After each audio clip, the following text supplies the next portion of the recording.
Vístete linda, abuela. Te llevamos a cenar. Fueron las últimas palabras amables que escuché antes de que me abandonaran frente a un asilo como si fuera basura. Me dejaron ahí, vestida de gala, con el corazón destrozado y la dignidad pisoteada.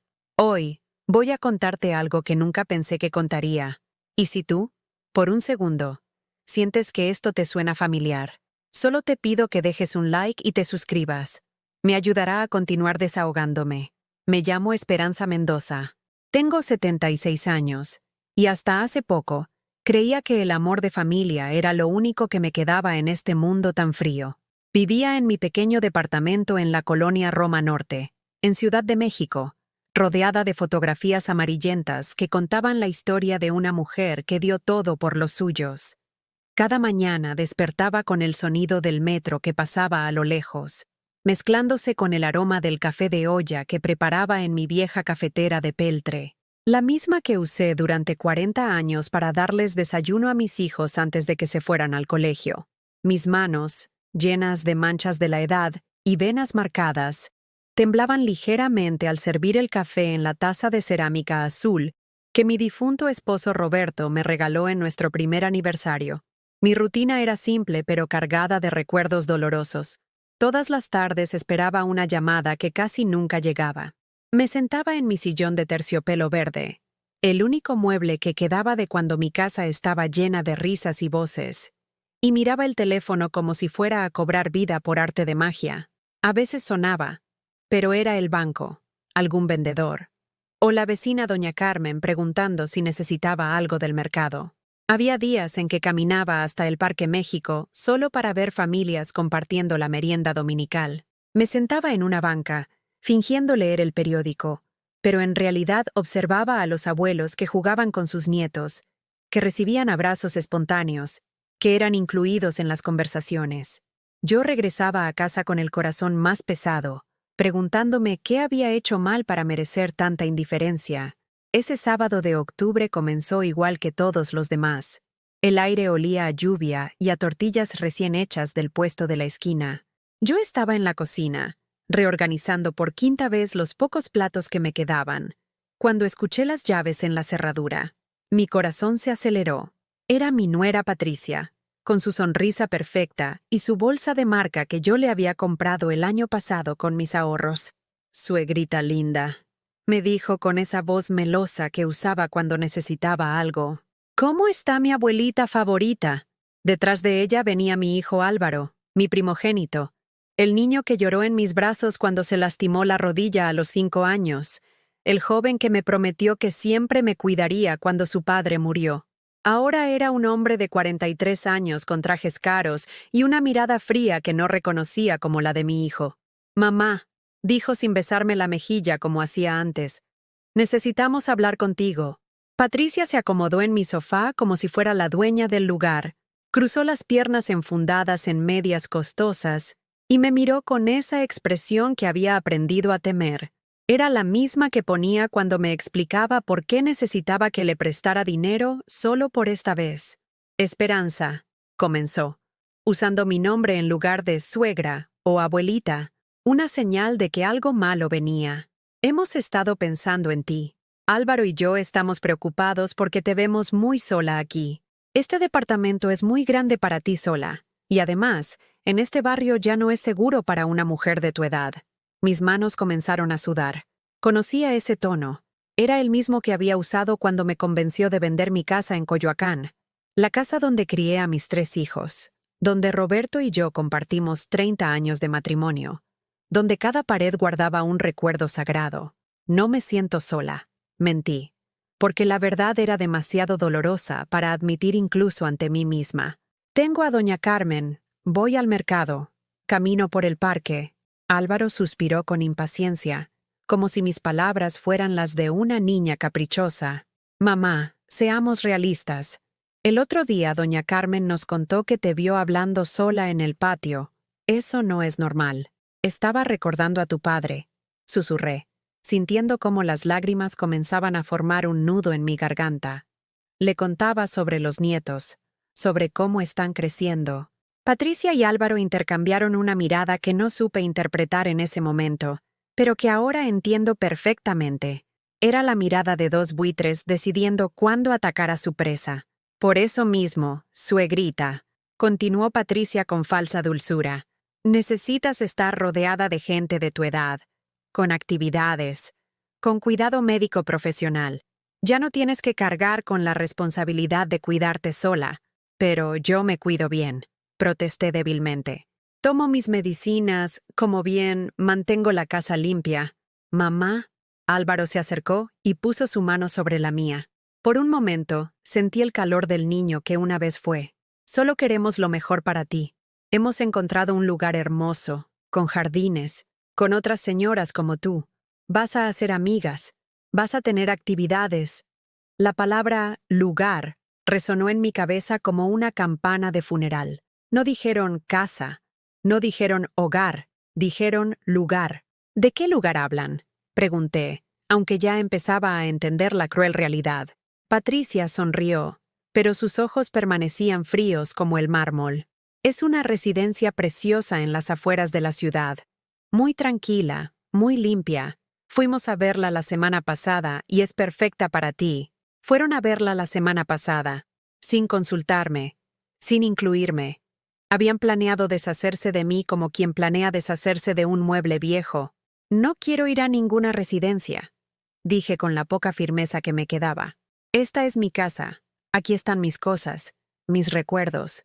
Tus cosas pueden venir contigo, mintió Patricia. Bueno, las importantes. El lugar tiene todo lo que necesitas. No tienes que preocuparte por nada más. Álvaro se levantó y comenzó a caminar por mi pequeña sala como un león enjaulado. Mamá, ya tomamos la decisión. Es lo mejor para todos. Para ti, para nosotros, para los niños, para los nietos. Pregunté, aferrándome a la esperanza de que mis pequeños ángeles, Sofía de 12 años y Diego de 10, pudieran ser mi salvación. ¿Ellos qué opinan? Patricia soltó una risa que sonó como cristales rotos. Los niños están bien, Esperanza. No necesitan cargar con preocupaciones de adultos. Ellos tienen su propia vida, sus actividades, sus amigos del colegio. Pero yo soy su abuela, susurré, sintiendo cómo mi mundo se desmoronaba lentamente. Los he cuidado desde bebés, les he cocinado, les he contado cuentos. Y por eso mismo, interrumpió Álvaro, merecen tener una abuela que esté bien cuidada, que no sea una carga, que no los preocupe. Una carga. Mi propio hijo me había llamado una carga. El silencio que siguió fue ensordecedor. Solo se escuchaba el tic-tac del reloj de pared que Roberto me había dado, marcando los segundos de mi corazón que se partía en pedazos cada vez más pequeños. ¿Cuándo?, fue todo lo que pude preguntar. Hoy, respondió Patricia con una sonrisa triunfal. Por eso vinimos. Para llevarte a conocer el lugar. Te va a encantar. Ya verás. Hoy, la palabra cayó sobre mí como una losa de cemento. No mañana, no la próxima semana para que pudiera prepararme mentalmente. Hoy, como si fuera una emergencia médica. Como si mi presencia en mi propio hogar fuera un peligro inminente que debía ser eliminado de inmediato. Me quedé paralizada en mi sillón, mirando a estas dos personas que una vez consideré mi familia. Patricia revisaba su teléfono con la indiferencia de quien espera un taxi, mientras Álvaro caminaba hacia la ventana y observaba la calle como si ya estuviera calculando cuánto tiempo tomaría vaciar mi departamento. Pero, mis cosas, balbuceé, sintiendo cómo mi voz se quebraba. No tengo nada preparado. Mi ropa, mis medicinas, las fotos. Ya nos encargamos de eso, dijo Patricia sin levantar la vista de su pantalla. Empaqué lo esencial anoche. Está todo en el carro. Anoche. Mientras yo dormía en mi cama, soñando quizás con tiempos mejores, ella había estado en mi casa, revisando mis cajones, decidiendo qué partes de mi vida valían la pena conservar y cuáles podían desecharse como basura. ¿Entraste a mi casa sin mi permiso?, pregunté, sintiendo una mezcla de violación y traición que me cortaba la respiración. Álvaro se giró desde la ventana con ese gesto de impaciencia que había heredado de su padre, pero que en Roberto había sido tierno y en él resultaba cruel. Mamá, tengo llaves desde hace años. No es entrar sin permiso, es cuidarte. Alguien tiene que tomar las decisiones responsables aquí. responsables. Como si mis 76 años de vida, de trabajo, de sacrificio, no me hubieran dado derecho a decidir sobre mi propio destino. Me levanté del sillón con las piernas temblorosas y caminé hacia mi pequeño altar en la esquina de la sala. Allí estaba la foto de Roberto con su sonrisa gentil, rodeada de las velitas que yo encendía cada noche antes de cenar. Junto a ella, las fotografías de mis hijos cuando eran pequeños. Álvaro con su uniforme del colegio, orgulloso de haber perdido su primer diente. Carmen, mi hija menor, abrazando el perrito que le regalé en su cumpleaños número 8. Y Miguel, mi segundo hijo, con su certificado de graduación de la secundaria. ¿Esto también viene conmigo?, pregunté, tocando delicadamente el marco de la foto de Roberto. Claro que sí, suegrita, respondió Patricia con esa voz empalagosa que usaba cuando quería parecer comprensiva. Las fotos importantes pueden ir, pero no todas, porque en la residencia los cuartos son más pequeños. Hay que ser práctica. Práctica. Redujeran 76 años de recuerdos a lo que cupiera en una maleta pequeña era ser práctica. Cerré los ojos y dejé que los recuerdos me inundaran como una marea nostálgica.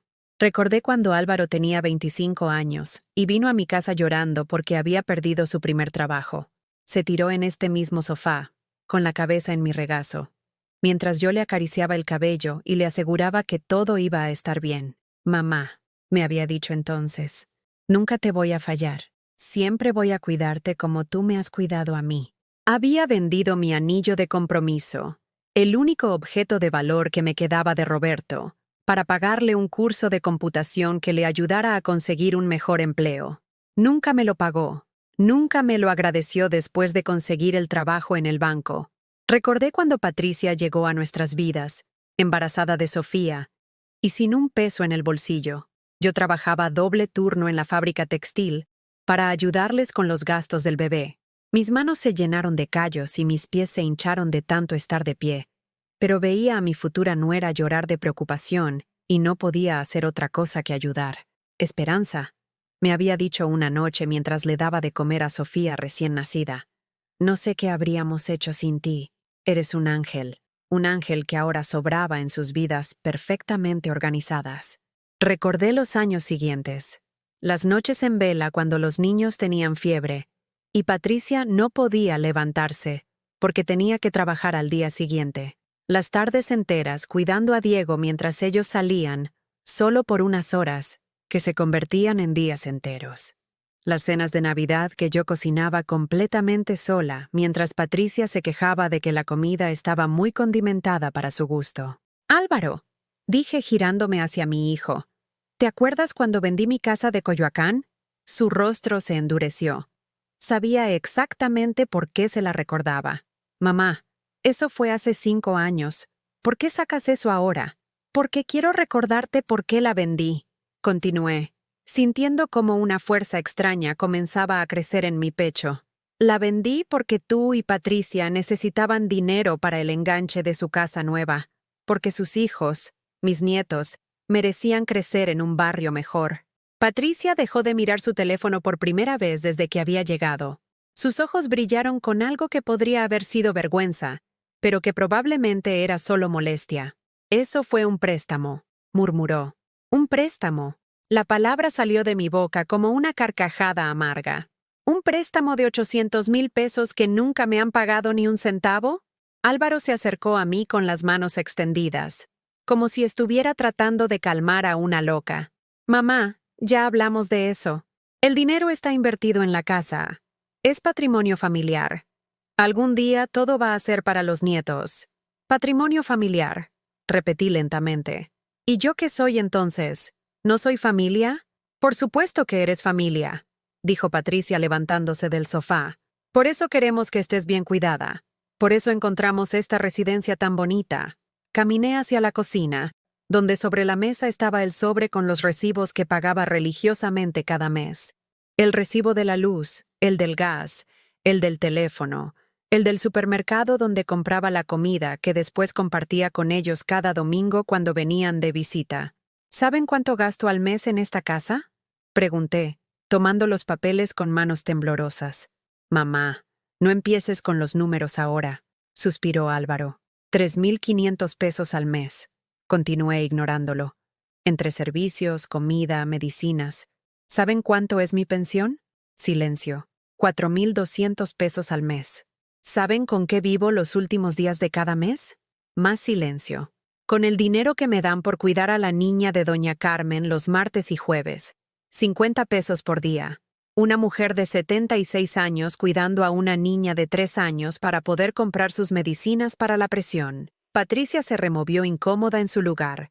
Sus zapatos de 2.000 pesos crujieron contra el piso de mi humilde cocina. ¿Y ustedes? Continué, sintiendo cómo las palabras salían de algún lugar profundo que no sabía que existía. Ustedes vienen cada domingo a comer mi comida, a usar mi luz, mi gas, mi agua. Sofía hace sus tareas en mi mesa mientras Patricia se arregla las uñas en mi sofá. Diego juega videojuegos en mi televisión mientras Álvaro se queda dormido como si esto fuera un hotel. Mamá, nosotros también tenemos gastos, protestó Álvaro débilmente. ¡Gastos!, exploté, sorprendiéndome a mí misma con la fuerza de mi voz. ¿Como el viaje a Cancún del mes pasado? ¿Como el carro nuevo de Patricia? ¿Como las clases de inglés privadas de los niños? Patricia se puso de pie bruscamente, su máscara de dulzura cayendo por completo. Esperanza, no tienes derecho a juzgar cómo gastamos nuestro dinero. ¿Nuestro dinero? La pregunta salió como un rugido. ¿No era mi dinero el que usaron para el enganche de su casa? ¿No eran mis ahorros los que invirtieron en su patrimonio familiar? El silencio que siguió fue tan denso que podría haberse cortado con un cuchillo.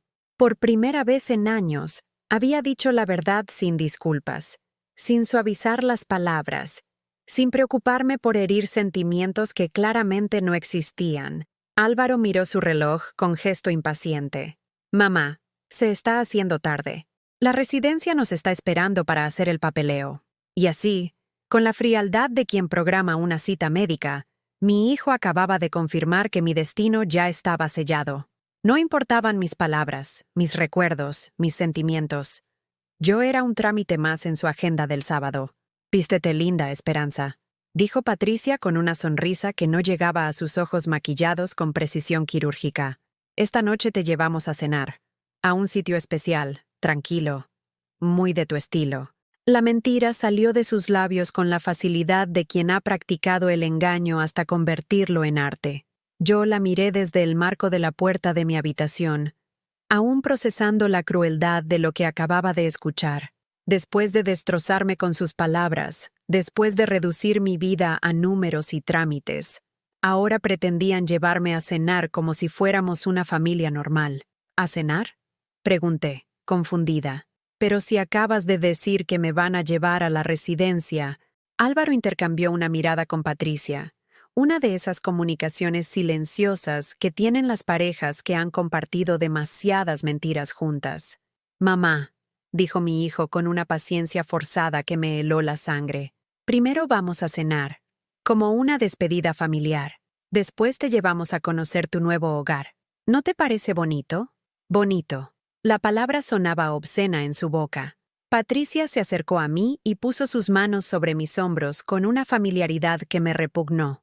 Sus uñas, perfectamente arregladas en un salón que costaba más que mi comida de un mes, se clavaron ligeramente en mi blusa de algodón. Vamos, suegrita, no pongas esa cara tan triste. Va a ser una noche especial. Hace mucho que no salimos todos juntos. Todos juntos. Como si yo hubiera sido incluida por voluntad propia en sus planes familiares durante los últimos años. Como si no hubiera pasado todas las Navidades de los últimos 3 años sola, esperando una llamada que nunca llegaba hasta las 11 de la noche, cuando ya habían terminado su cena en casa de los padres de Patricia. Me dirigí hacia mi armario con pasos de sonámbula. Mis manos temblaron al abrir las puertas de madera que Roberto había lijado y pintado cuando nos mudamos a este departamento. Dentro, colgaban los vestidos de una mujer que una vez había tenido ocasiones especiales que celebrar. Elegí mi vestido azul marino, el que había usado para el bautizo de Sofía hace 12 años. Era de un azul profundo como el cielo de diciembre, con pequeñas flores bordadas a mano que yo misma había cosido durante las largas noches cuando Roberto trabajaba el turno nocturno en la fábrica. Las mangas largas ocultaban las manchas de la edad en mis brazos, y el corte A disimulaba cómo mi cuerpo había cambiado con los años. Mientras me cambiaba, escuchaba las voces de Patricia y Álvaro en la sala, hablando en susurros como conspiradores. Alcancé a escuchar fragmentos de su conversación. Más fácil si no hace escándalo. El doctor dijo que es normal que se resistan. Mañana venimos por el resto de las cosas. El resto de las cosas. Hablaban de los pedazos de mi vida como si fueran objetos en una venta de garage. Me senté frente al pequeño tocador que había sido de mi madre, el mismo donde ella se peinaba cada mañana antes de ir a trabajar como costurera. Me miré en el espejo manchado por el tiempo y vi a una mujer que ya no reconocía completamente. Los ojos, antes brillantes de esperanza, ahora estaban apagados como velas después de una tormenta.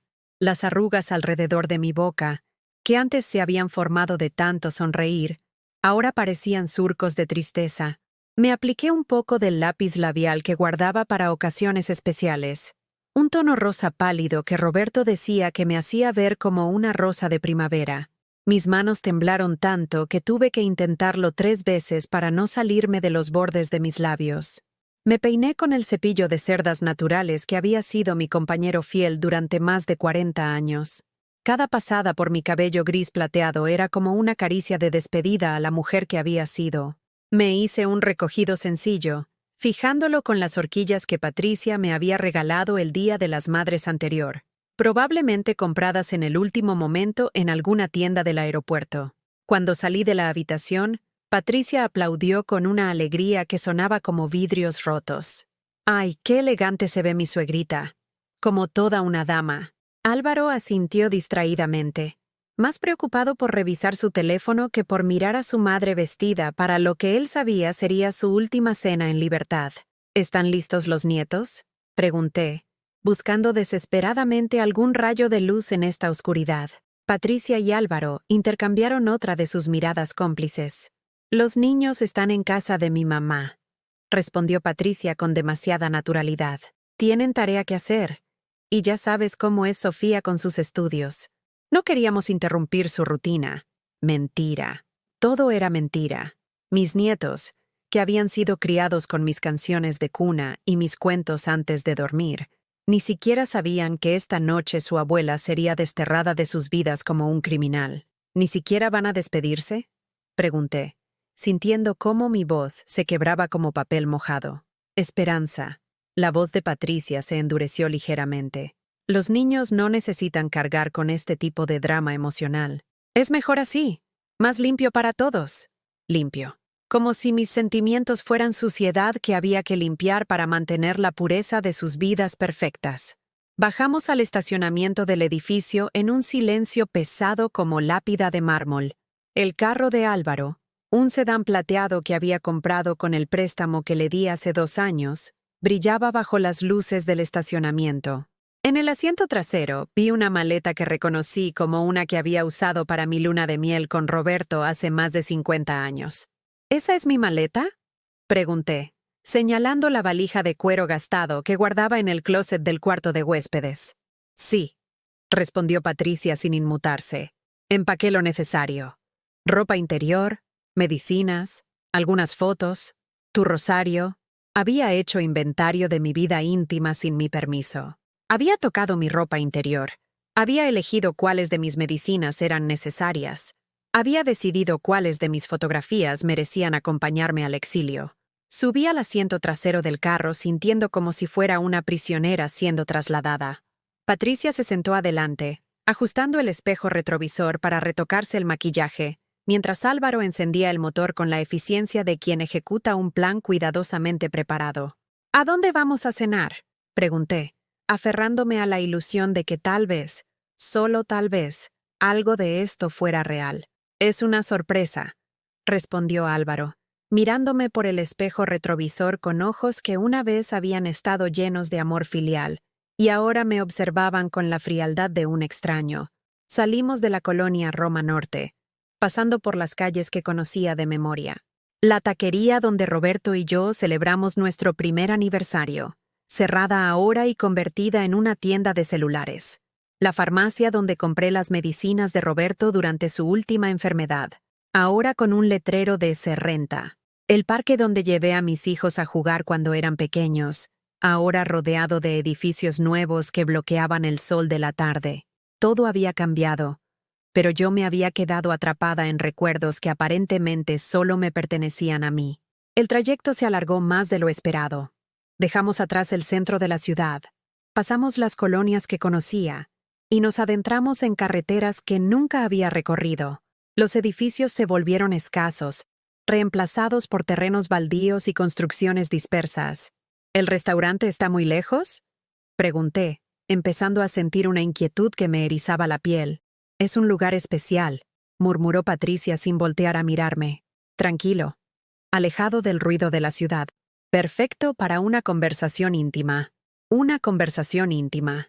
¿De qué íbamos a hablar que no hubiera sido dicho ya en mi departamento? ¿Qué más me quedaba por escuchar que no hubiera destrozado ya lo poco que quedaba de mi corazón? El silencio en el carro se volvió denso como melaza. Patricia revisaba su teléfono constantemente, escribiendo mensajes a personas que yo no conocía. Álvaro mantenía la vista fija en la carretera, con la mandíbula tensa como si estuviera conteniendo palabras que prefería no decir. Yo miraba por la ventana, viendo cómo mi ciudad se alejaba cada vez más, como si estuviera despidiéndome de mi vida anterior desde la ventana de un tren que nunca podría detener. Después de casi una hora de viaje, Álvaro tomó una salida que conducía a una zona que parecía más industrial que residencial. No había restaurantes a la vista. No había luces de neón anunciando cenas especiales o música en vivo. ¿Estás seguro de que vamos bien?, pregunté, sintiendo cómo la ansiedad comenzaba a trepar por mi garganta como hiedra venenosa. «Confía en nosotros, mamá», respondió Álvaro con una sonrisa que no llegaba a sus ojos. «Ya casi llegamos». Pero cuando finalmente se detuvo el carro, y vi el letrero que decía «Residencia Atardecer Dorado, hogar para adultos mayores», entendí con una claridad brutal que nunca había existido ninguna cena, ningún restaurante, ninguna despedida familiar. Solo había una mentira más. Cruzó la larga lista de traiciones que mi propia familia había tejido alrededor de mi confianza. Residencia Atardecer Dorado, hogar para adultos mayores. Las letras del letrero brillaban bajo la luz artificial del estacionamiento como una sentencia de muerte. Mi corazón se detuvo por un segundo, que se sintió como una eternidad. Todo el aire se escapó de mis pulmones como si alguien me hubiera dado un puñetazo en el estómago. «No», susurré, aferrándome al asiento del carro como si fuera mi única conexión con la realidad. «No, no, no». Dijeron que íbamos a cenar. Patricia se giró hacia mí con esa sonrisa falsa que había perfeccionado a través de años de mentiras pequeñas y grandes traiciones. «Ay, Esperanza, no seas dramática. Solo baja un momento para que veas qué bonito es este lugar. Nosotros vamos a estacionar el carro y ahorita te alcanzamos». Dramática. Me habían mentido. Me habían traído con engaños a un lugar del que probablemente nunca saldría. Y yo era la dramática. «¡Me prometieron una cena!», grité, sorprendiéndome a mí misma con la desesperación en mi voz. «Me hicieron vestirme como si fuéramos a celebrar algo». Álvaro apagó el motor y se giró hacia mí con esa paciencia forzada que reservaba para los clientes difíciles en el banco. «Mamá, por favor no hagas una escena. La gente nos está mirando». Miré alrededor y efectivamente había algunas personas en el estacionamiento. Un hombre mayor con bastón que caminaba lentamente hacia la entrada. Una mujer en uniforme de enfermera que fumaba un cigarrillo junto a su carro. Una pareja de mediana edad que salía del edificio con expresiones de tristeza en sus rostros. Todos habían pasado por esto. Todos habían sido testigos de otras familias depositando a sus ancianos como paquetes no deseados. «No me importa quién nos mire», dije con una firmeza que no sabía que poseía. «No voy a bajar de este carro. Me prometieron una cena y quiero mi cena». Patricia suspiró con exasperación, como si estuviera lidiando con una niña caprichosa. «Esperanza, seamos maduras. Ya estamos aquí. Solo entra a ver las instalaciones. Si no te gusta, nos vamos. Te lo prometo». Otra promesa. Después de la promesa de la cena, después de la promesa de que solo era una visita, después de tantas promesas rotas que ya había perdido la cuenta. ¿Cómo me prometiste que íbamos a cenar? Repliqué, sintiendo cómo las lágrimas comenzaban a quemarme los ojos. ¿Cómo me prometiste que mi dinero estaba seguro? ¿Cómo Álvaro me prometió que siempre me cuidaría? Mi hijo evitó mi mirada en el espejo retrovisor. Sus manos apretaron el volante hasta que sus nudillos se pusieron blancos. Una empleada de la residencia se acercó al carro. Era una mujer joven, de unos 30 años, con uniforme azul claro y una sonrisa profesional que había practicado para estas situaciones incómodas. ¿Familia Mendoza?, preguntó, golpeando suavemente la ventana de Patricia. Patricia bajó el vidrio con alivio evidente. Sí, somos nosotros. Disculpe la demora. No se preocupe, respondió la empleada con voz dulce pero ensayada. Soy Marisa, trabajadora social de la residencia. Vengo a ayudar con la transición de la señora Esperanza. Transición. Como si fuera un cambio de trabajo y no el final de mi vida independiente. Señora Esperanza, dijo Marisa, dirigiéndose a mí con esa voz especial que usan con los ancianos, como si fuéramos niños que necesitan ser tranquilizados. Sé que debe estar nerviosa, pero le aseguro que este es un lugar muy bonito. ¿Por qué no bajamos y le enseño su habitación? No quiero ver ninguna habitación, respondí con toda la dignidad que me quedaba. Me dijeron que íbamos a cenar. Marisa miró a Patricia con una expresión que claramente decía, otra familia que no fue honesta con el familiar, pero mantuvo su sonrisa profesional. Entiendo su confusión, señora Esperanza. A veces las familias... Bueno, a veces es difícil comunicar estos cambios, pero puedo asegurarle que la cena aquí es muy buena. Tenemos un comedor precioso con vista al jardín. No quiero cenar aquí, dije, sintiendo cómo mi voz se quebraba. Quiero irme a mi casa. Patricia salió del carro de un salto, como si no pudiera soportar ni un segundo más de mi drama. Se acercó a mi puerta y la abrió con más fuerza de la necesaria. Esperanza, basta ya. Todos estos señores están viviendo aquí muy contentos. Mira qué jardines tan bonitos, mira qué edificio tan limpio. Efectivamente, la residencia tenía un aspecto cuidado. Los jardines estaban bien mantenidos, con flores que probablemente costaban más que mi comida de una semana. El edificio era moderno, pintado de un color durazno suave que supuestamente transmitía calidez, pero para mí se veía como una prisión pintada de colores alegres. Álvaro finalmente salió del carro y fue al baúl por mi maleta. La cargó como si pesara toneladas, evitando mirarme a los ojos. «Mamá», dijo con voz cansada, «ya hicimos todos los trámites. Tu cuarto está listo. Tu comida está pagada por 3 meses. No tienes que preocuparte por nada. 3 meses. Habían pagado mi estancia por 3 meses, como si fuera una suscripción a una revista que podían cancelar cuando se les ocurriera. ¿Y después de 3 meses qué?, pregunté. Silencio. ¿Álvaro? ¿Qué pasa después de 3 meses? Mi hijo intercambió una mirada con Patricia. Una de esas comunicaciones silenciosas que me excluían completamente de las decisiones sobre mi propia vida.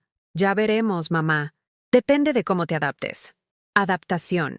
Como si fuera un experimento y yo la rata de laboratorio. Marisa, la trabajadora social, se acercó a mí con las manos extendidas en un gesto que pretendía ser tranquilizador. Señora Esperanza, ¿por qué no entramos? Le puedo enseñar el comedor, la sala de actividades, la capilla. Tenemos bingo los martes, clases de manualidades los jueves. No quiero bingo, interrumpí. No quiero manualidades. Quiero mi casa, mi cocina, mi sofá donde he visto televisión durante 20 años. Mamá, la voz de Patricia se endureció, perdiendo cualquier pretensión de dulzura. Tu sofá está viejo y manchado. Tu cocina es pequeña y oscura. Tu casa está llena de humedad y de recuerdos tristes. Recuerdos tristes. Los recuerdos de mi vida con Roberto eran tristes. Los recuerdos de criar a mis hijos eran tristes. Los recuerdos de las navidades familiares, de los cumpleaños celebrados, de las noches de película con palomitas caseras. Todo era tristeza para ella. Prefiero mis recuerdos tristes a esta alegría falsa. Respondí, mirando alrededor del estacionamiento donde otras familias dejaban a sus ancianos como equipaje no reclamado. Álvaro dejó mi maleta en el suelo y se acercó a mí. Por un momento, pensé que tal vez había reconsiderado, que tal vez el niño que una vez fue, había despertado dentro del hombre frío en el que se había convertido. «Mamá», dijo, y su voz sonó casi como la del niño que solía consolarse en mis brazos durante las tormentas. «Esto es lo mejor para ti. Aquí vas a estar segura, vas a tener compañía, vas a tener cuidado médico las 24 horas. ¿Y ustedes?», pregunté, aferrándome a esa pequeña muestra de ternura. «¿Van a venir a visitarme?». Otro intercambio de miradas entre Patricia y Álvaro. «Claro que sí», mintió Patricia. «Los domingos, después de misa». Mentira. Todo eran mentiras envueltas en promesas que se disolverían como azúcar en la lluvia. «¿Y mis nietos?». «Los niños tienen sus actividades», respondió Álvaro evasivamente. «Pero van a venir cuando puedan, como si visitar a su abuela fuera una actividad opcional en sus agendas llenas de clases de inglés y fútbol.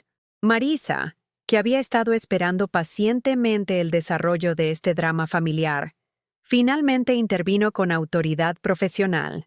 «¿Por qué no entramos todos? Puedo mostrarles las instalaciones y después la familia puede despedirse tranquilamente». Despedirse. La palabra resonó en mi cabeza como una campana fúnebre. Patricia tomó mi brazo con más firmeza de la necesaria.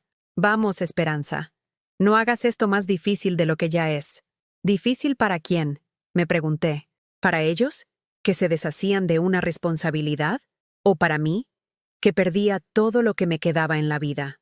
Mientras caminaba hacia la entrada de la residencia, escoltada por mi nuera, seguida por mi hijo que cargaba mi maleta como un verdugo, y guiada por una trabajadora social que había presenciado esta escena cientos de veces, me di cuenta de algo que me golpeó como un rayo de claridad en medio de la tormenta.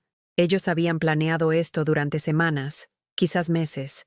Los susurros, las miradas, las llamadas telefónicas que terminaban abruptamente cuando yo entraba a la habitación. Todo había sido una elaborada mentira diseñada para traerme aquí sin resistencia. Y lo más cruel de todo era que me habían vestido para la ocasión, como si fuera una celebración y no un funeral. Y el interior de la residencia Atardecer Dorado olía a desinfectante mezclado con flores artificiales, un aroma que pretendía ser hogareño, pero que me recordó inmediatamente a los hospitales donde Roberto pasó sus últimos días. Las paredes estaban pintadas de colores pastel supuestamente relajantes, decoradas with cuadros genéricos de paisajes que no significaban nada para nadie. Marisa nos guió por el pasillo principal mientras yo caminaba como sonámbula, mis zapatos de charol negro haciendo eco contra el linóleo brillante. A ambos lados había puertas entreabiertas que me permitían ver pedazos de vidas ajenas. Una anciana viendo televisión sola en una habitación idéntica a todas las demás. Un hombre en pijama mirando por la ventana hacia un jardín que parecía más decorativo que real. «Por aquí está el comedor», anunció Marisa con el entusiasmo forzado de una guía turística. «Servimos 3 comidas al día, más 2 colaciones. El menú está diseñado por nutriólogos especializados en adultos mayores».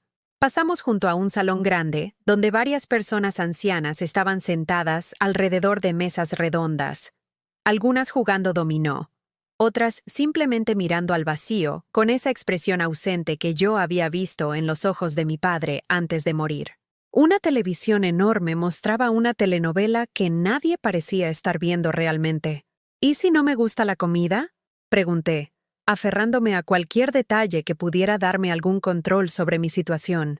«Oh, la cocina es muy flexible», respondió Marisa con ensayada tranquilidad.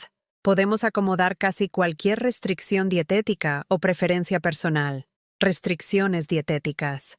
Como si mi rechazo a este lugar fuera simplemente una alergia alimentaria que se pudiera resolver con un menú especial. Patricia caminaba a mi lado, revisando cada detalle de las instalaciones con la minuciosidad de alguien que evalúa una inversión. Tocaba las paredes, inspeccionaba la limpieza de los pisos, asentía con aprobación cuando Marisa mencionaba las medidas de seguridad. «¿Ves qué bonito, Esperanza?», comentó, señalando hacia una sala donde un grupo de residentes hacía ejercicios suaves guiados por una instructora joven. «Aquí vas a mantenerte activa. Vas a hacer ejercicio todos los días». Yo nunca había necesitado que me obligaran a hacer ejercicio. Caminaba al mercado todas las mañanas. Subía 3 pisos hasta mi departamento. Limpiaba mi casa de arriba abajo cada semana. Pero aparentemente mi actividad física natural no contaba porque no tenía instructores certificados ni horarios programados. Álvaro permanecía callado, cargando mi maleta como si fuera una piedra que no podía esperar a depositar en algún lugar. Sus ojos evitaban los míos, fijos en algún punto indefinido del horizonte que no incluía la cara de su madre. Esta va a ser su habitación, anunció Marisa, deteniendo frente a una puerta marcada con el número 47. Sacó una llave del bolsillo de su uniforme y abrió la puerta con la ceremonia de alguien que presenta un palacio. La habitación era pequeña pero ordenada, con una cama individual cubierta con una colcha floreada, que parecía salida de un catálogo de decoración barata. Había un armario empotrado, una cómoda con espejo, una silla junto a la ventana que daba vista al jardín, y un pequeño televisor montado en la pared. ¿Dónde está mi sofá?, pregunté automáticamente, buscando el lugar donde había pasado las tardes de los últimos 20 años viendo mis novelas. ¡Ay, suegrita! Patricia soltó una risita que sonó como cristales rompiéndose. Aquí no hay espacio para sofás. Pero mira qué silla tan cómoda, y tienes tu propia televisión. Mi propia televisión, como si eso compensara la pérdida de todo lo que me había dado identidad durante décadas. Álvaro finalmente puso mi maleta sobre la cama y la abrió. Adentro vi mi vida reducida a lo esencial, según el criterio de Patricia. 3 vestidos de diario, ropa interior para una semana, mis medicinas en un pastillero organizado por días, mi rosario de cuentas desgastadas y 5 fotografías cuidadosamente seleccionadas. ¿Solo 5 fotos?, pregunté, tomando entre mis manos la imagen de Roberto en nuestro aniversario de plata. Tengo álbumes enteros de recuerdos.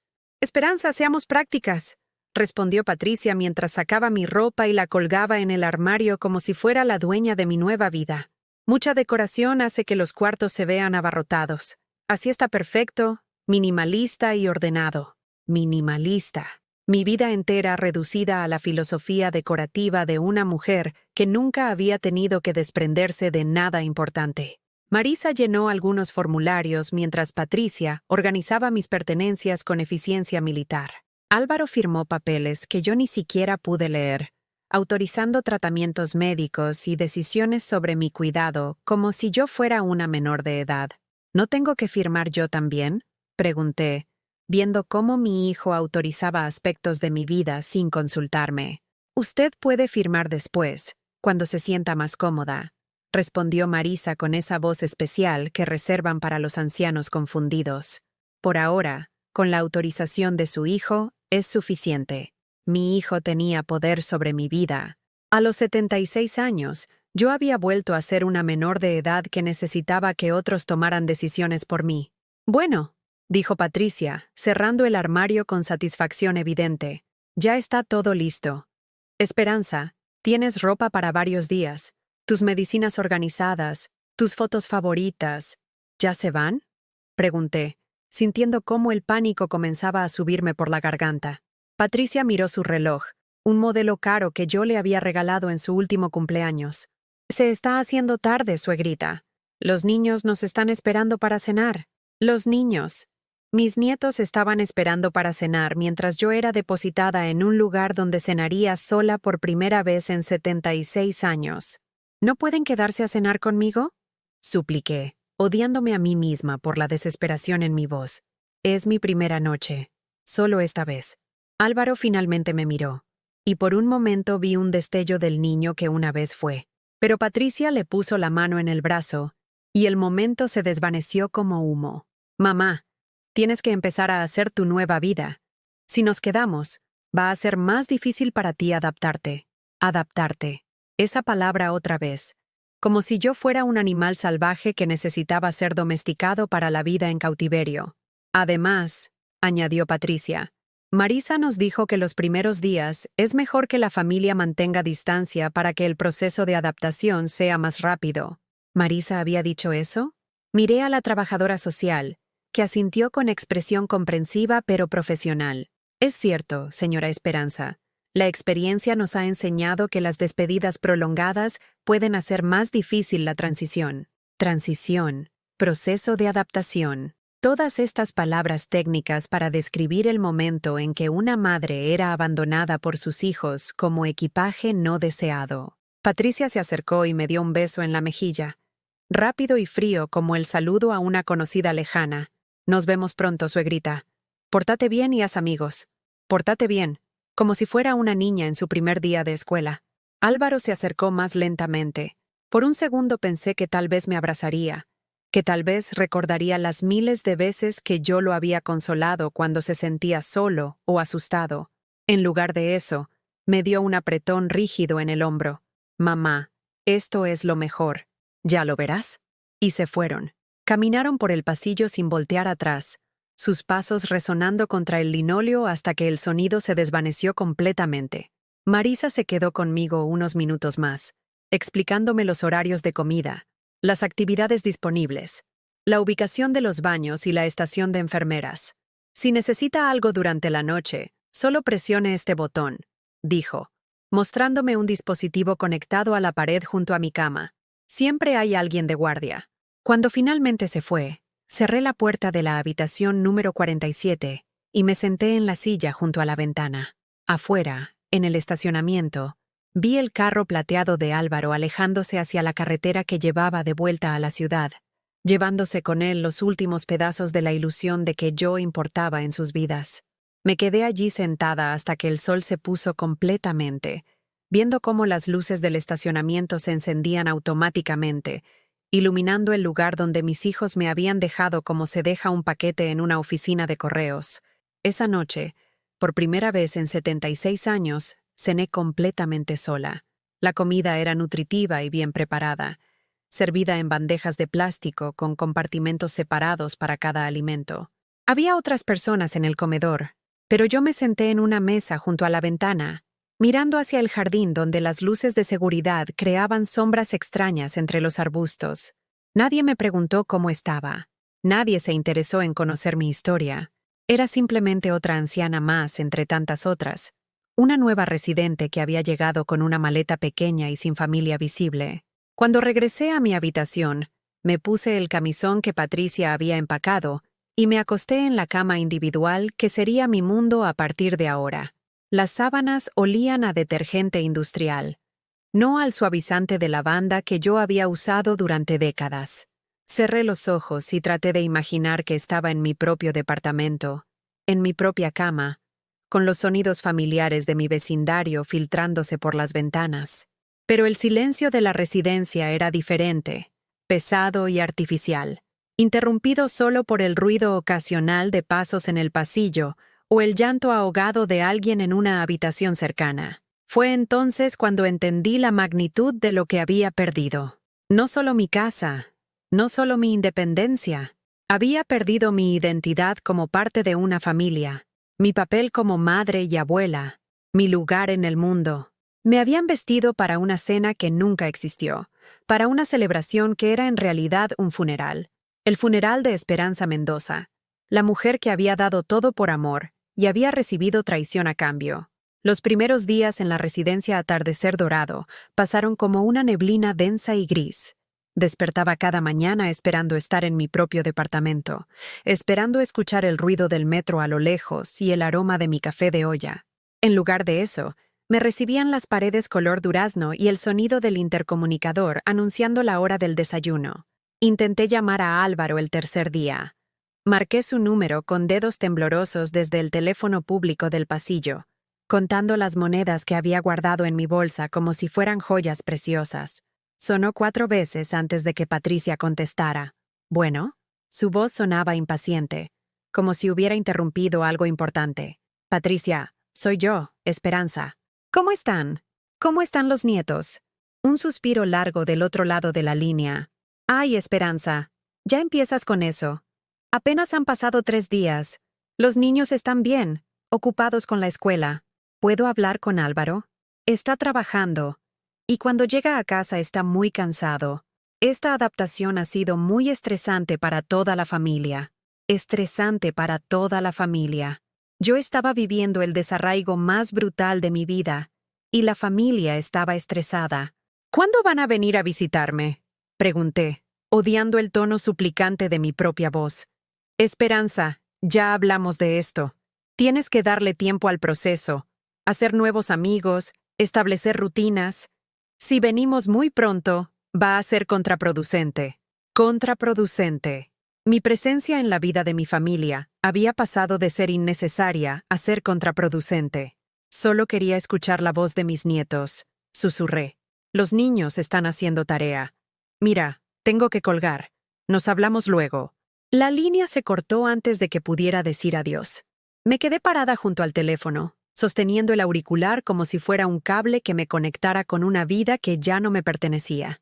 Otras residentes pasaban por el pasillo, algunas empujando andadores, otras apoyándose en bastones, todas con esa expresión de resignación que yo estaba empezando a reconocer como el uniforme no oficial de este lugar. Esa tarde, durante la hora de actividades recreativas, me senté en la parte de atrás del salón común, mientras una animadora demasiado joven y demasiado entusiasta dirigía una sesión de bingo. Las mujeres gritaban «¡Lotería!» cuando completaban sus cartones, celebrando victorias microscópicas que les daban pequeños premios. Jabones de hotel, dulces sin azúcar, revistas atrasadas. ¿No va a jugar, señora Esperanza?, me preguntó la animadora, acercándose con una sonrisa que parecía pintada con brocha gorda. No me gusta el bingo, respondí honestamente. ¡Ay, pero es muy divertido! Y el premio de hoy es especial. Una bufanda tejida por las señoras del taller de manualidades. Una bufanda tejida por otras prisioneras como yo. El premio por mi participación forzada en actividades que no había elegido. No, gracias. La animadora me miró con esa expresión de preocupación profesional que había visto en la cara de Marisa. Señora Esperanza, la integración social es muy importante para el bienestar emocional. ¿Por qué no intenta participar? Solo por hoy. Integración social. Bienestar emocional. Todas estas palabras técnicas que pretendían convertir mi tristeza en un problema médico que se podía resolver con actividades programadas. Fue en ese momento que algo dentro de mí se endureció como el cemento. Una furia fría que había estado creciendo desde que vi el letrero de la residencia comenzó a transformarse en una determinación que no había sentido en años. Esa noche llamé a Álvaro desde mi habitación, usando el teléfono que habían instalado junto a mi cama como una concesión a mi proceso de adaptación. Esta vez contestó él. «¿Mamá? ¿Cómo estás? ¿Ya te estás acostumbrando?» Su voz sonaba distraída, como si estuviera haciendo otra cosa mientras hablaba conmigo. «Álvaro, quiero que vengas por mí». Silencio del otro lado de la línea. «Mamá, ya hablamos de esto. Necesitas dar tiempo al proceso».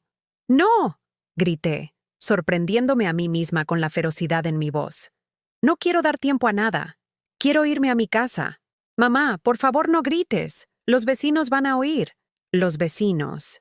Le preocupaba más lo que pensaran los vecinos que el hecho de que su madre estuviera desesperada. «Me engañaron», continué, sintiendo cómo las palabras salían de algún lugar profundo que había estado enterrado bajo años de sumisión. «Me dijeron que íbamos a cenar y me trajeron aquí con mentiras. Mamá, fue por tu bien. Si te hubiéramos dicho la verdad, habrías hecho un drama». «Claro que habría hecho un drama. Es mi vida. Tengo derecho a hacer drama sobre mi propia vida». Otra pausa larga. «Mira, mamá, Patricia y yo hemos estado hablando. Creemos que necesitas ayuda psicológica para manejar esta transición. La residencia tiene un psicólogo que... ¿Ahora también estoy loca?» La pregunta salió como un rugido.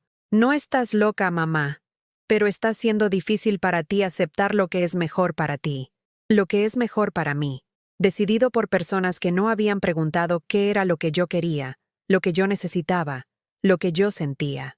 «Álvaro», dije, forzando mi voz a sonar calmada, «soy tu madre. Te cambié los pañales, te cuidé cuando estabas enfermo, te ayudé con la tarea, pagué tus estudios. Mamá, no empieces con eso otra vez. Te vendí mi casa para que tuvieras el enganche de la tuya. Te di mis ahorros cuando Patricia quería el carro nuevo. Te cuidé a tus hijos como si fueran míos propios. Y te estamos agradecidos. Por eso queremos que estés bien cuidada. Si estuvieran agradecidos me habrían preguntado qué quería yo. Mamá, No tienes la objetividad para tomar esta decisión.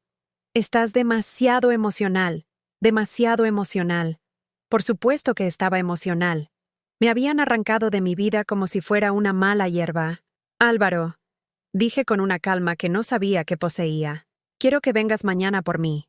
Si no vienes, voy a tomar un camión y me voy a regresar a mi departamento. Mamá, no seas ridícula. No tienes dinero para camiones. Y además, el departamento ya no es tuyo. El mundo se detuvo. ¿Qué dijiste? El departamento...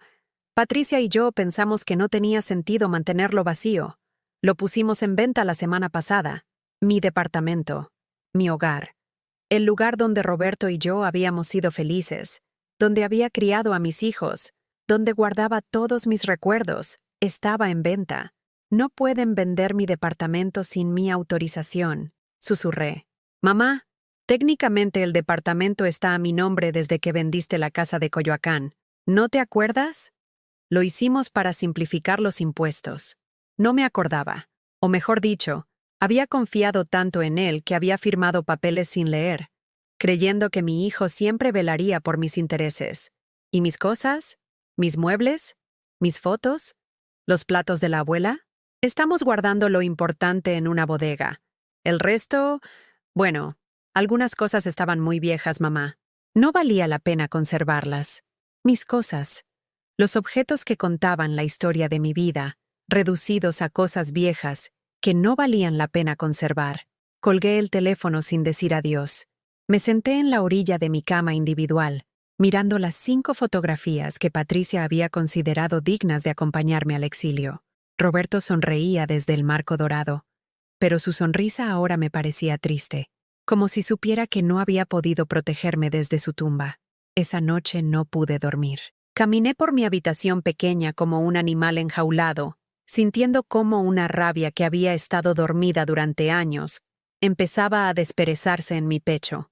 Me miré en el espejo del tocador y vi a una mujer que ya no reconocía, encorvada, gris, con ojos de derrota, pero había algo más en esos ojos, una chispa de algo que pensé que había perdido para siempre, dignidad. Al amanecer, tomé una decisión que cambiaría todo. Me bañé, me vestí con mi mejor vestido, de los 3 que me habían permitido conservar, me peiné cuidadosamente y salí de mi habitación con la determinación de alguien que ha decidido dejar de ser víctima de su propia vida. Fui a la oficina administrativa de la residencia y pedí hablar con el director. Señora Mendoza, me dijo el señor García, un hombre de mediana edad con corbata demasiado apretada. ¿En qué puedo ayudarla? Quiero revisar mi expediente. Quiero saber exactamente qué han firmado por mí y quién tiene autoridad sobre mis decisiones. El director me miró con sorpresa. Claramente no esperaba que una de sus residentes llegara con demandas legales. Bueno, señora, normalmente estos asuntos los maneja la familia. Yo soy la familia. Interrumpí con una firmeza que me sorprendió. Soy yo quien vive aquí. Soy yo quien come aquí. Soy yo quien duerme en esa cama. Quiero ver mis papeles. Y por primera vez en meses, alguien me tomó en serio. Los papeles estaban extendidos sobre el escritorio del señor García como evidencia de un crimen. Mi crimen, aparentemente, había sido confiar demasiado en las personas que debían amarme más que nadie en el mundo. Aquí dice que su hijo tiene poder legal sobre sus decisiones médicas y financieras, explicó el director, señalando una línea que yo no recordaba haber autorizado. Firmó estos documentos cuando ingresó a la residencia. Yo no firmé esto, dije, mirando una letra que definitivamente no era la mía. Esta no es mi firma. El señor García se removió incómodo en su silla. Sus ojos evitaron los míos mientras revisaba otros documentos. Señora Mendoza, a veces los adultos mayores, bueno, a veces no recuerdan haber firmado ciertos papeles.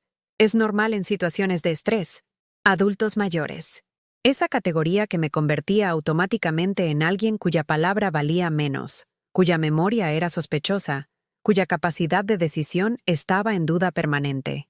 Mi memoria está perfecta, repliqué con una frialdad que me sorprendió. Trabajé como contadora durante 40 años.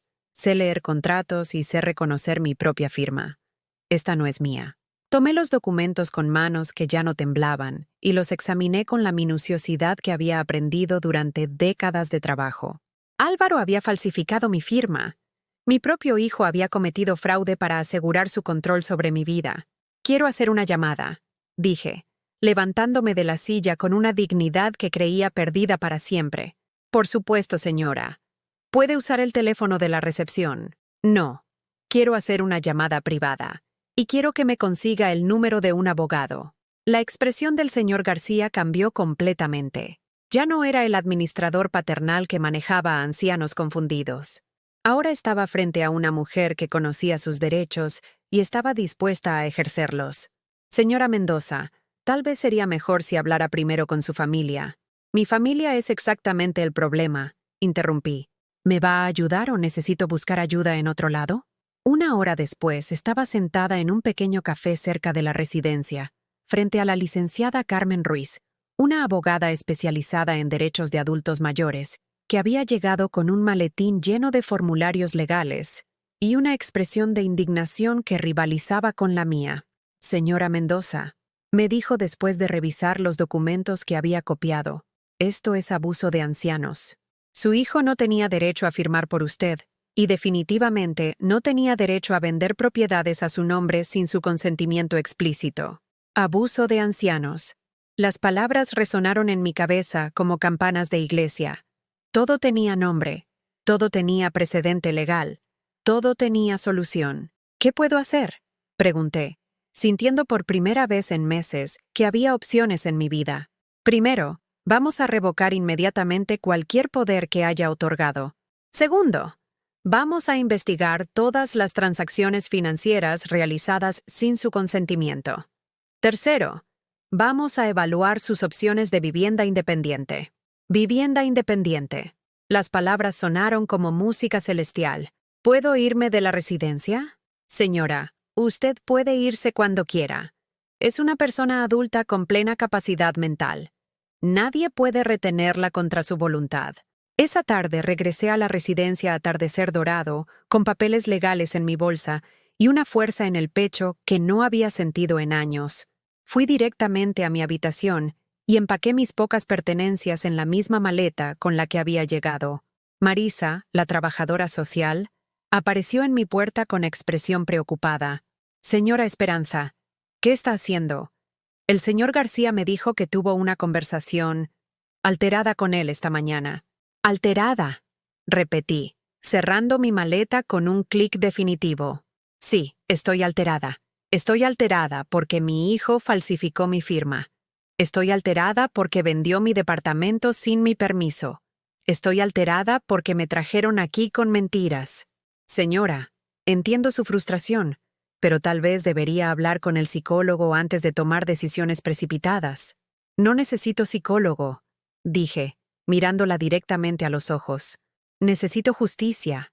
Salí de la residencia Atardecer Dorado por la puerta principal, cargando mi maleta y mi dignidad recién recuperada. Nadie trató de detenerme. Nadie me pidió autorización de mi hijo. Por primera vez en meses, era dueña de mis propios pasos. La licenciada Ruiz me había conseguido una habitación en una casa de huéspedes cerca del centro de la ciudad, un lugar modesto pero limpio donde podría vivir independientemente mientras resolvíamos los asuntos legales. La propietaria, Doña Refugio, era una viuda de mi edad que entendía lo que significaba empezar de nuevo cuando creías que tu vida ya estaba definida. Mi habitación tiene cocina propia, me explicó mientras subíamos las escaleras de madera que crujían bajo nuestros pies. Puede cocinar lo que quiera, cuando quiera, y si no quiere cocinar, el restaurante de la esquina sirve comida casera a buen precio. Cocinar lo que quiera, cuando quiera. Libertades tan básicas que había olvidado que existían. Esa noche preparé mi primera cena en 3 semanas. Solo huevos revueltos con jitomate y tortillas calentadas en el comal de Doña Refugio. Pero sabía a victoria. Comí mirando por la ventana hacia una calle llena de vida. Niños jugando en la banqueta. Mujeres regresando del mercado con bolsas llenas de verduras frescas.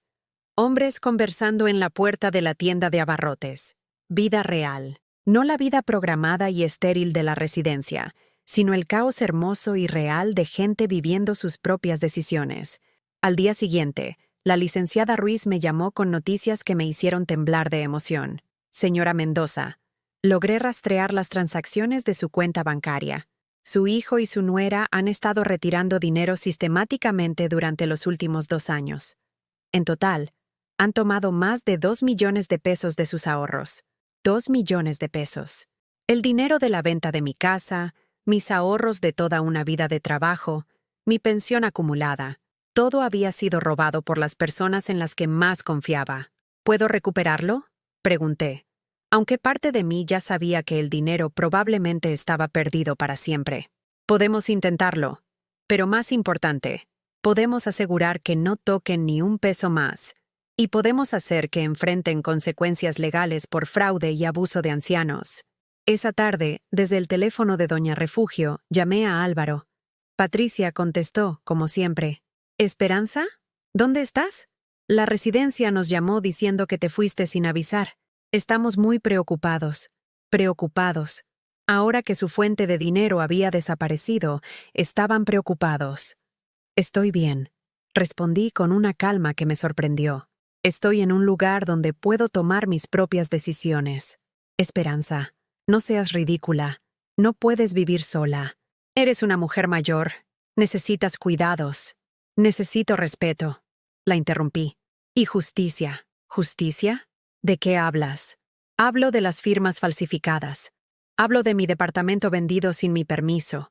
Hablo de 2 millones de pesos robados de mis cuentas. Silencio del otro lado de la línea. No sé de qué hablas, Esperanza. Creo que la confusión y el estrés te están afectando. No estoy confundida, Patricia. Tengo un abogado. Tengo documentos. Y tengo testigos. Escuché murmurios al fondo. Probablemente Patricia consultando con Álvaro. Mira, Esperanza, si hay algún malentendido sobre el dinero, podemos resolverlo en familia. No necesitas abogados ni dramas legales. En familia, repetí con una risa que sonó extraña incluso a mis propios oídos. ¿Como cuando decidieron en familia abandonarme en una residencia? ¿Como cuando decidieron en familia vender mi casa? Solo queríamos ayudarte. Quisieron ayudarse a ustedes mismos, dije, sintiendo como cada palabra salía cargada de años de dolor acumulado. Quisieron mi dinero sin la molestia de tener que cuidar a la persona que se los dio. Colgué el teléfono antes de que pudiera responder. Esa noche, sentada en mi pequeña habitación con mi café de olla recién hecho, miré las fotografías que había rescatado de la residencia. Roberto sonreía desde su marco, pero ahora su sonrisa me parecía aprobatoria, como si estuviera orgulloso de que finalmente hubiera encontrado el valor para defenderme. Por primera vez en años, me fui a dormir sin el peso de la traición aplastando mi pecho. Tenía poco dinero, pocas pertenencias y una familia que me había declarado la guerra. Pero tenía algo que había perdido hacía mucho tiempo y que valía más que todo lo que me habían robado. Tenía mi dignidad de vuelta. La noche en la que finalmente recuperé mi libertad, algo dentro de mí cambió para siempre.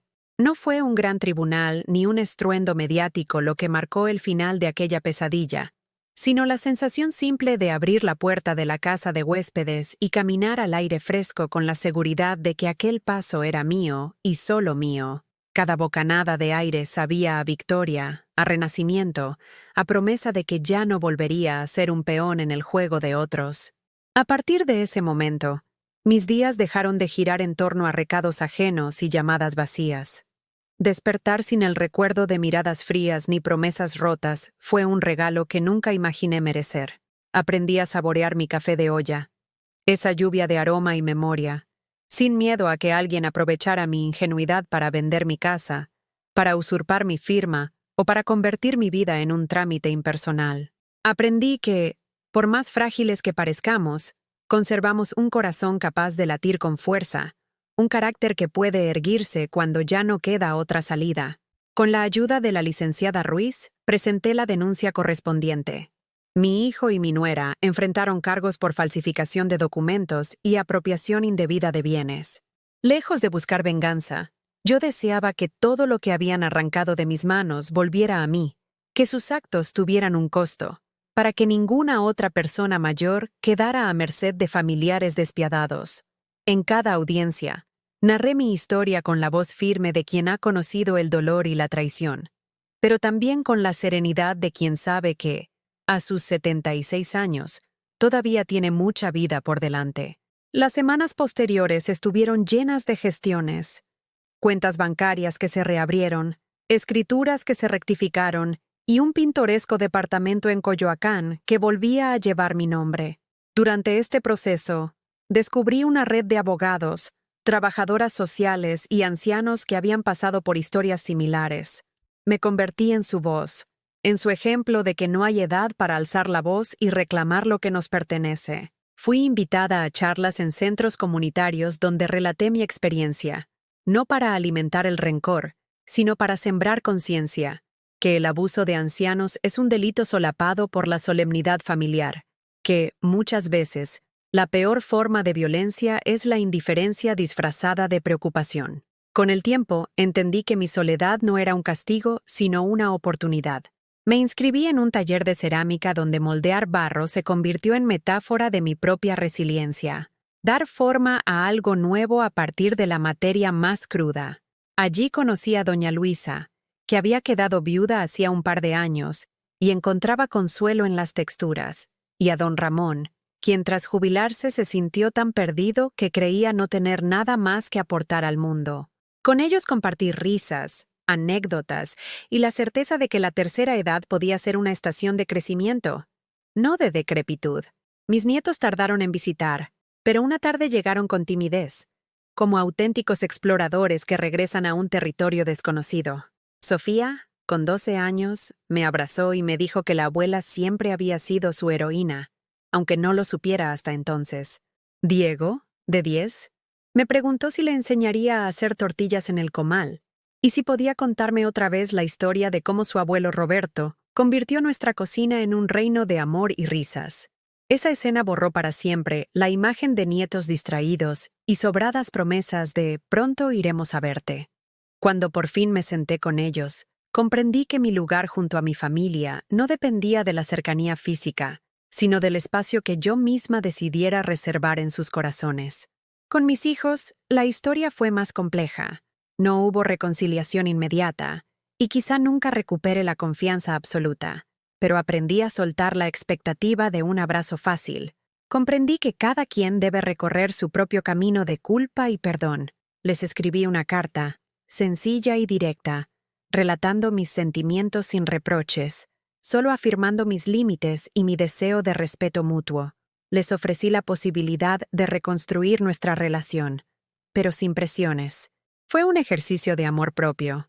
Reconocer que amar a mis hijos también implicaba darles espacio para que eligieran su responsabilidad. Hoy, mi rutina incluye caminatas por el Parque México, donde ya no observo con tristeza, sino con gratitud. A veces, me siento en una banca junto a personas mayores que acarician a sus nietos o leen libros que me recomiendan. Comparto mi café con vecinos y con aquellos que, como yo, buscan compañía sin cláusulas escondidas. Me invitan a tertulias de poesía, y yo les recito versos de Alfonsina Storni o de Pablo Neruda, porque descubrí que las palabras tienen poder sanador. La lección que me acompaña ahora es sencilla, pero vital. Nunca permitas que nadie te haga dudar de tu valor. La verdadera familia no es la que te coloca en un hogar ajeno para sentirse tranquila consigo misma. Es la que te escucha, la que te cuida sin apropiarse de tu vida, la que respeta tus decisiones incluso cuando no las comparte. Envejecer no es un peso ni una carga, es un privilegio que pocos alcanzan, y ese privilegio se honra respetando nuestra dignidad, defendiendo nuestros derechos y, sobre todo, amándonos a nosotros mismos con la misma intensidad con que un niño confía en el abrazo de su madre. Ahora te pregunto, ¿alguna vez tú o alguien que conoces han vivido una traición o un abandono similar al que yo sufrí? Responde comentando aquí abajo. Si este video te conmovió y crees que puede ayudar a alguien que necesite escucharlo, deja tu like y suscríbete al canal. Así este mensaje llegará más lejos y llegará a quien de verdad lo necesite.